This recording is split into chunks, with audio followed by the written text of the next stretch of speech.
saudara kita di Sumatera terjadi banjir yang besar-besaran sekali. Sebelumnya kita berdoa dulu ya untuk Sumatera. Tetapi kenapa sih banjir Sumatera ini parah banget dibanding tahun-tahun sebelumnya? Kalau kita lihat dari data di sini tahun 2024 itu kita kehilangan sekitar 261 hektar. Ini kalau kita bandingin seperti lapangan sepak bola ada sekitar 365 lapangan sepak bola. Ini baru di tahun 2024 aja. Kalau kita bandingin dari 1985 kita tuh dulunya punya 15 juta hektar. Sekarang 40 tahun kemudian cuma ada 5 juta hektar lagi. Artinya berkurang 66% selama 40 tahun. Dan hutan-hutan ini rata-rata diganti jadi perkebunan sawit. Nah, jadi ada yang mengatakan sawit juga sama-sama pohon, sebenarnya itu keliru ya. Kenapa? Karena kalau kita lihat koefisien limpahannya atau run-off koefisien, hutan itu 0,05, sedangkan sawit 0,6. Jauh bedanya. Nah, ini tuh apa artinya? Ini tuh artinya tanah bisa menyerap 95% air, sedangkan kalau perkebunan sawit cuma bisa menyerapnya 40% air. Nanti kita akan lihat nih volume limpahannya. Nah, kita lihat juga di hari ini, di tanggal 23 sampai 24 November itu, curah hujan itu sangat besar. Kalau kita bandingin, nih, biasanya hujan itu 150 mm per bulan. Jadi sedikit-sedikit.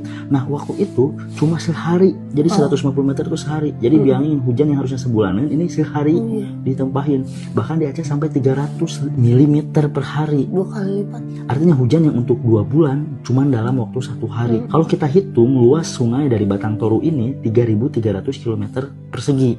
Nah, di sini kita bisa menghitung, tadi kan hujan itu segini nih besarannya. Kita kalikan dengan C, yaitu air yang nggak keserap. Ini kalau tadi hutan biasa yang nggak keserap itu berarti sekitar 130 juta meter kubik. Sedangkan kalau pakai sawit dia nggak keserapnya lebih banyak, 1.500 juta atau 1,5 miliar meter kubik. Artinya selisihnya itu sampai 1,37 miliar meter kubik air. Ini sama kayak 548.000 kolam renang Olimpiade yang nggak ketahan oleh tanah, yang nggak keserap oleh tanah. Kalau kita hitung juga debitnya, yaitu menggunakan rumus Q sama dengan Vivertech, akan dalam waktu 24 jam, kalau misalnya masih hutan semua, yang nggak keserap itu cuma 1.500 meter persegi per detik.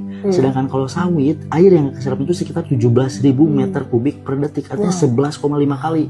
Kalau kita lihat dari sungai-sungai besar di Indonesia, paling gede itu rata-ratanya itu debitnya 6.000, sedangkan ini 17.000. Makanya ini sudah melebihi batas dari sungai besar. Apalagi yang Batang Toru ini rata-ratanya cuma 52. Sekarang harus menampung segini.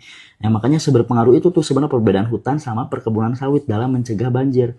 Debit sebesar itu dampaknya ya sangat luar biasa, bisa memutuskan jembatan dan lain-lain. Bahkan sampai nyebrang sungai pun harus pakai tali nih. Jadi hari ini saudara-saudara kita di Sumatera sedang menghadapi cobaan besar. Rumah hanyut, keluarga terpisah, dan ribuan orang kehilangan tempat tinggal. Nah, di sini dari Ikatan Mahasiswa Minang Pasca Sarjana sedang menurunkan open donasi.